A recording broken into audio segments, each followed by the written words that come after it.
Usia saya 40 tahun. Tahun lalu keguguran, kemudian dikuret karena blighted ovum. Setelah itu durasi haid saya yang tadinya 6 sampai 7 hari memendek menjadi maksimal 3 hari.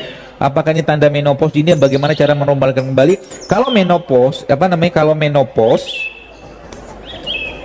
ya nggak mens lagi gitu loh. Ya. Yang pernah saya ceritakan beberapa kajian itu ada ibu-ibu di Jakarta, beliau itu kena autoimun, lalu sama dia kena autoimun sama 5 tahun itu dia minum steroid terus menerus. Emang nggak ada pilihan di dunia barat, nggak ada pilihan lain, nggak usah disalahkan. Kemudian dia sempat ketemu saya dalam sebuah kajian dan dia konsul, dan saya sarankan ya udah coba benerin isi piringnya, benerin isi minumannya, benerin isi gelasnya, saya katakan. Dan yang saya sarankan ke beliau saat itu adalah minum ini. Cerai. 5 tahun dia nggak mens, 3 bulan kemudian dia memperbaiki isi piringnya dan minum ini, 3 bulan kuasa Allah akhirnya dia mens kembali. Umurnya 43 tahun. Jadi Anda harus yakin bahwa banyak sekali keunggulan-keunggulan dari apa yang Allah ciptakan seperti ini, Bu, Pak. Banyak sekali. Dan kita bahkan karena di dunia sains tadi tidak mampu menjawabnya atau mungkin tidak mampu mengungkapnya semua, ya. Jadi nggak masalah. Jadi kalau saya pribadi mengatakan belum menopause sih atau penuaan seperti itu, tapi mungkin bisa jadi dari sisi makanan harus ada yang perbaiki.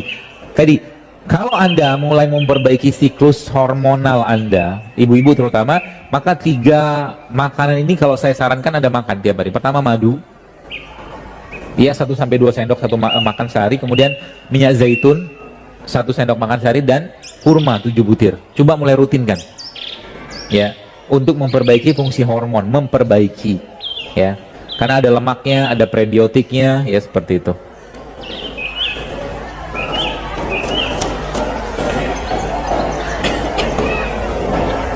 Radang tenggorokan pada anak, ya gampang.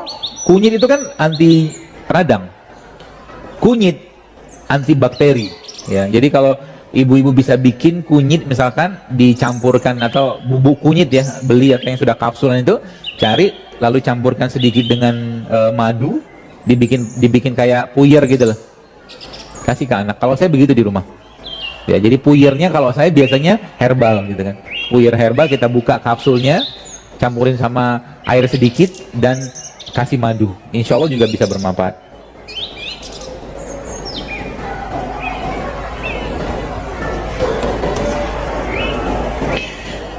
Saya punya anak ABK itu anak berkebutuhan khusus, ya. Apakah itu bisa dari faktor makanan yang tadi saya bilang, ataukah memang faktor gen dari suami? Dua-duanya bisa, ya.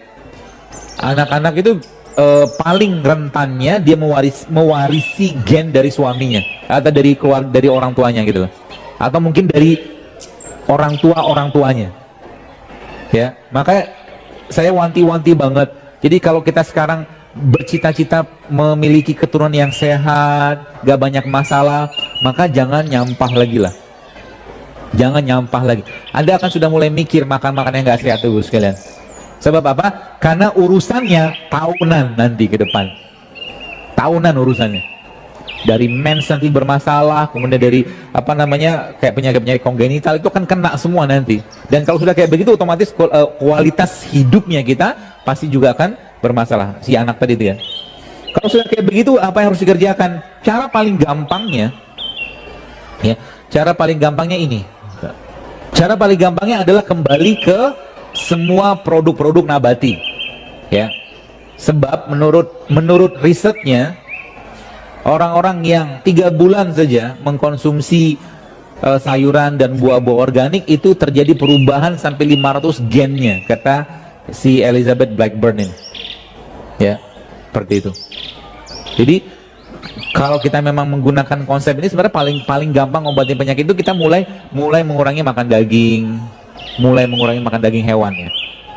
Ya, apalagi kalau sudah penyakit, kecuali memang kita membutuhkan, dan memang ada kebutuhan secara nutrisi kita yang kita perlukan untuk makan daging, ya, mau building muscle atau mungkin bentuk massa otot seperti itu.